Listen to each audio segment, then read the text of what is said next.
জাতীয় নির্বাচন কমিশনের ফুল বেঞ্চের সঙ্গে একে একে সমস্ত রাজনৈতিক দলের বৈঠক। বিজেপির প্রতিনিধিরা তারা বেরিয়ে এসেছেন, বৈঠক শেষে কি বলছেন সরাসরি শুনব। কেন্দ্রীয় বাহিনীর সদ্ব্যবহার, নির্বাচন কমিশন ফুল বেঞ্চ আসার আগেই পশ্চিমবঙ্গে প্রায় 40,000 কেন্দ্রীয় বাহিনী নামিয়েছে, কিন্তু রাজ্য পুলিশ যেভাবে কেন্দ্রীয় বাহিনীর ব্যবহার করছে বা কনফিডেন্স বিল্ডিং মেজার্স বা ভোটারদের যে তাদের মধ্যে গণতন্ত্র সম্পর্কে বিশ্বাস ফিরিয়ে আনার যে এক্সারসাইজ করছে কেন্দ্রীয় বাহিনী, তাতে আমরা অসন্তুষ্ট, সে কথা জানিয়েছি। এবং নির্বাচন কমিশনেরই সেই কাজ, তা পুনরুদ্ধার করা। যদি হিংসামুক্ত ভোট এবং ভয়মুক্ত পরিবেশ তৈরি করতে হয়, তাহলে পশ্চিমবঙ্গ পুলিশ এবং এখানকার সরকারি অফিসারদের যে তন্ত্র কাজ করছে, যারা চায় না ভোটাররা বেরিয়ে এসে নিজের ভোট নিজের দিক, তাদের বিরুদ্ধেও কঠোর, কড়া এবং উদাহরণযোগ্য ব্যবস্থা নেওয়ার আমরা অনুরোধ জানিয়েছি। কমিশন আমাদের কথা শুনেছেন। কমিশন জানিয়েছেন, মুখ্য নির্বাচন কমিশনার, যে তিনি যে রাজনৈতিক দলগুলিকে ডেকেছেন তাদের সঙ্গে আলোচনা করছেন, তাদের কাছ থেকে প্রত্যাশা করেন, কারণ কমিশনের একটাই লক্ষ্য হিংসা মুক্ত ভোট করানো, রিগিং মুক্ত ভোট করানো, শান্তিপূর্ণ ভোট করানো এবং একটি level playing field for all political parties তৈরি করা। তো সেই লক্ষ্যে আমরা ভারতীয় জনতা পার্টির পক্ষ থেকে বলেছি সব রকমের সহায়তা আমরা করব এবং কি কি বিস্তারিত আমরা জানিয়েছি এখন মাননীয় শিশিরদা আপনাদের সামনে বলবেন, তারপর তাপসদা আমাদের বক্তব্য শেষ করবেন।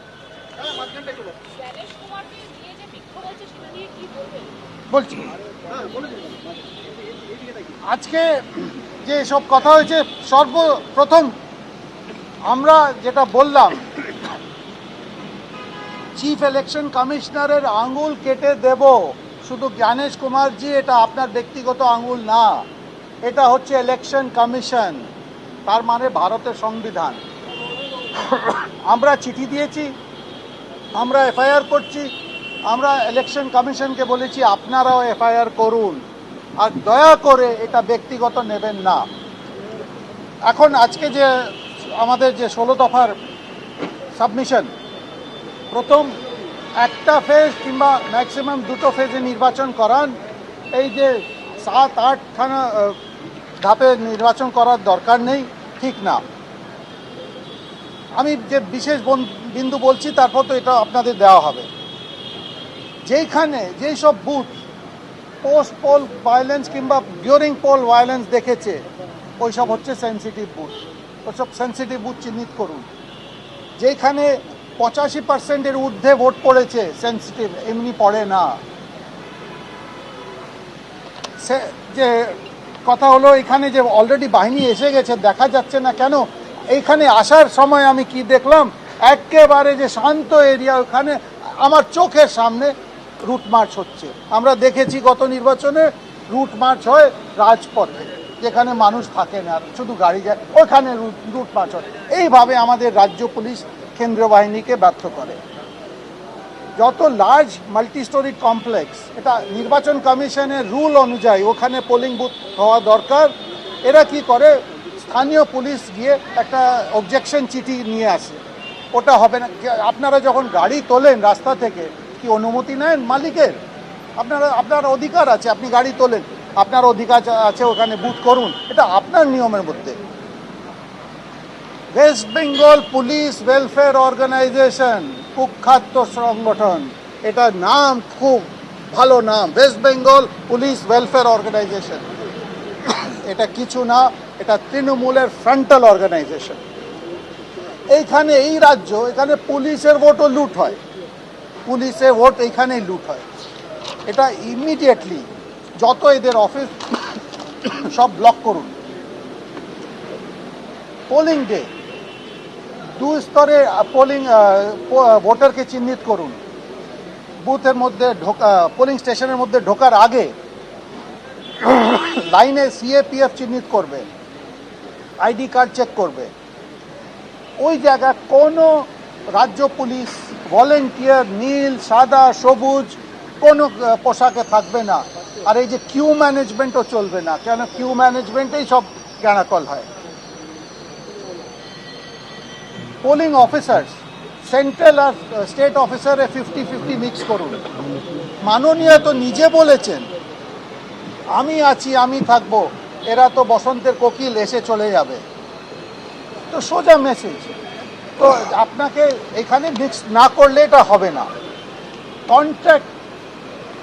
কন্ট্রাক্ট এমপ্লয়ি, টিচার হোক না রাজ্য সরকারের হোক, কোনো ইলেকশন ডিউটিতে আপনার ব্যবহার করবেন না। ওয়েবক্যাম প্রত্যেক পোলিং বুথে থাকতে হবে। আর যদি ওয়েবক্যাম কোনো কারণে বিভ্রাট হয় কিংবা বন্ধ করে দেওয়া হয়, ওখানে ইমিডিয়েটলি পোলিং বন্ধ হবে। আর যদি লম্বা সময়ের জন্য ওয়েবক্যাম বন্ধ থাকে তাহলে রিপোল হবে ওই বুথ। গতবার কি দেখলাম, প্রায় 40%-এর বেশি তো ক্যামেরা বন্ধ ছিল। আর একবার হয়েছিল যেটা আমরা আবার বন্ধ করে রাখা ছিল, বন্ধ করে রাখা ছিল ঠিকই। আর এখন এইবার ওয়েবক্যামের অ্যাক্সেস প্রার্থীকে রেকগনাইজ জাতীয় পার্টি আর রাজ্য পার্টিকে দেওয়া উচিত, যেটা একবার হয়েছিল তারপর বন্ধ হলো। এটাতে মনিটরিং ভালো হয়। আর কাউন্টিংয়ের দিন আবার শুধু কেন্দ্র ফোর্স থাকবে আর কাউন্টিং অফিসাররা 50-50 মিক্সে হবে। না আমি আগে বলেনি আমারটা, ওই বলবে, ওই বলে না, বলে দাও তাহলে। আপনি বলুন, আপনি বাংলা শেষ করুন। 60 লক্ষের বেশি মানুষ এখনো পর্যন্ত রয়েছেন যারা বিচারাধীন অবস্থায় রয়েছে, তাদের জন্য আপনারা কি বলবেন? আপনারা শুনলেন, জগন্নাথকে শুনলেন, আমাদের শিশির বাজুরিয়াকেও শুনলেন। আমাদের দলের তরফ থেকে আমরা যেটা বলেছি, এই সরকার 2011 ক্ষমতায় আসার পর থেকে 2013 অনওয়ার্ড যত ইলেকশন হয়েছে, সে ত্রিস্তর পঞ্চায়েত হোক, পুর নিগম হোক, পুরসভা হোক, বিধানসভা এবং লোকসভা হোক, গণতান্ত্রিক পদ্ধতিতে বন্দোবস্তে হয়নি। ভয় সন্ত্রাস, ভয় ভীত করে নির্বাচন হয়েছে। তাই গণতন্ত্রকে এখানে পুনরুজ্জীবিত করা, পুনরুদ্ধার করার কাজ কিন্তু এই ইলেকশন কমিশন অফ ইন্ডিয়া। এখনও মমতা ব্যানার্জি এবং তার সাঙ্গপাঙ্গরা ওপেন তারা অ্যাবিউজ করছে, থ্রেট করছে। যে কথা আপনাদের শিশির বাজুরিয়া বললেন, যে বলছে আঙুল কেটে নেবো। আরে এই আঙুল কাটা মানে তো সংবিধানের আঙুল কাটা, 140 কোটি মানুষের আঙুল কাটা। মানে এই যে আস্পর্ধা, এই যে জায়গায় পৌঁছেছে, আর যে সেটা প্রিভেইল করছে, তারপরে তো মমতা ব্যানার্জি থ্রেট করছে আমি থাকবো। কে থাকবে সে ওপরওয়ালা দেবতা জানে আর গণদেবতা জানে। উনি বলছেন, প্রশ্ন হলো যে সেটআপ উনি করেছেন, general administration and police administration, এইগুলোকে রেখে, এবং বিগত দিনে যাদের মনে করেছিল ইলেকশন কমিশন যে এরা বায়াসড, এরা প্রেজুডিসড, তাদেরকেও সেই সমস্ত নামগুলোকেও আনতে হবে এবং তাদেরকেও রেখে নির্বাচন করা যাবে না। সুতরাং প্রথম এবং শেষ কথা হলো ভারতীয় জনতা পার্টির তরফ থেকে যে আমরা হিংসামুক্ত, ভয়মুক্ত, ফ্রি, ফেয়ার, পিসফুল, শান্তিপূর্ণ নির্বাচন চাই। এই বাংলার মানুষও সেটা চায়, সর্বত্র যেন সেটাই হয়। দাদা 60 লক্ষের বেশি আমাদের প্রত্যাশা মুখ্য নির্বাচন কমিশনের সঞ্জু 1 মিনিট, মুখ্য নির্বাচন কমিশনের কাছে আমাদের যে দাবি দাওয়া ছিল সেগুলো এখনো রয়েছে, সেগুলো যে নেই তা না। ইন রিগার্ড টু ফর্ম 7ও রয়েছে। আর আপনিও যেটা বললেন অ্যাডজুডিকেশনের ব্যাপারে, আমরা নির্বাচন কমিশনের কাছে ফুল বেঞ্চ আসছে ভোটের প্রস্তুতি পর্ব দেখতে। এসআইআর সম্পূর্ণভাবে সুপ্রিম কোর্টের বিচারাধীন। কমিশনের ফুল বেঞ্চের সামনে আমরা সুপ্রিম কোর্টের বিচারাধীন কোনো বিষয় রাখিনি এই কারণ এ নিয়ে ইসিআইআরও কিছু করার এখন নেই। তার ফলে অ্যাডজুডিকেশন বলুন, এলডি বলুন, ফর্ম 7 বলুন, ফর্ম 7 বলুন, 6 বলুন, কোনো কিছু বিষয়ে আমরা এখানে আলোচনা করি। আজকের মিটিং ছিল পোল প্রিপেয়ার্ডনেস নিয়ে। সুপ্রিম কোর্ট আজকেই মামলা আছে, সুপ্রিম কোর্ট আজকে 9 তারিখ। সুপ্রিম কোর্ট এ নিয়ে যেমন সিদ্ধান্ত নেবে তা পশ্চিমবঙ্গের সমস্ত রাজনৈতিক দল এবং ইলেকশন কমিশন মানতে বাধ্য। আমরা আমাদের প্রত্যাশা এবং অসন্তোষের কথা মুখ্য নির্বাচন কমিশনার সহ ভারতের নির্বাচন কমিশনের ফুল বেঞ্চের সামনে রাখার পরেতে দেশের মুখ্য নির্বাচন কমিশনার শ্রী জ্ঞানেশ কুমার আমাদের কাছে যখন সহযোগিতা চেয়েছেন তখন একটি নির্দিষ্ট কথা বলেছেন এবং যা আমাদের কাছে অত্যন্ত আশাব্যঞ্জক মনে হয়েছে। আমরা আমাদের বক্তব্য শেষ করার পর জ্ঞানেশ কুমারজি তার ভোটের যে ভোট দেওয়ার যে লোগো, ইলেকশন কমিশনের যে লোগো, সেটা তিনি দেখিয়েছেন। বলেছেন যে এই যে আঙুল, যে আঙুলের উপর কালি লাগে, সেটা কোনো ইন্ডিভিজুয়াল মানুষের আঙুল না, একজন ভোটারের আঙুল না। ভারতীয় গণতন্ত্রকে বাঁচাতে এই আঙুলের পেছনে 140 কোটির দেশবাসীর ক্ষমতা এবং শক্তি রয়েছে।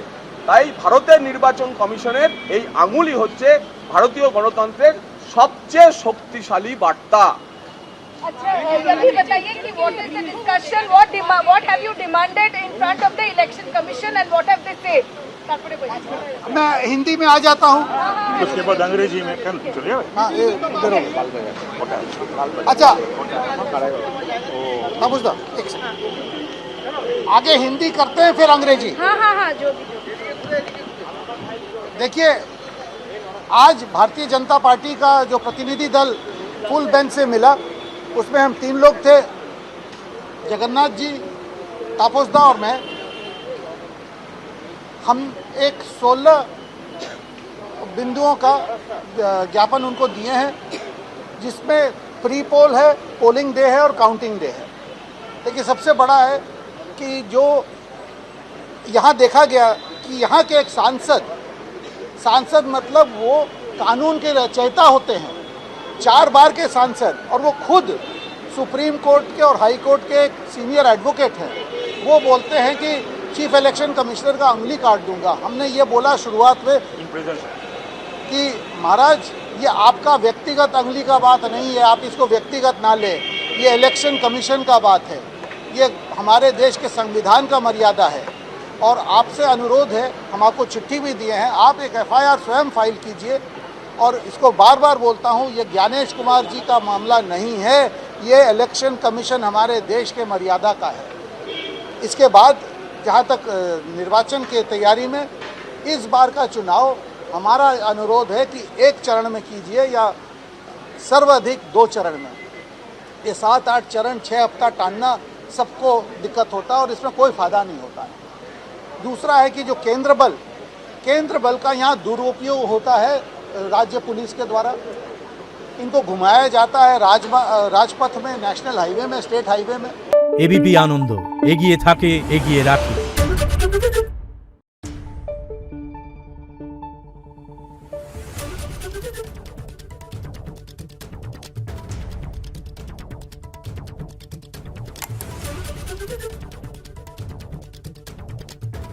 Thank you.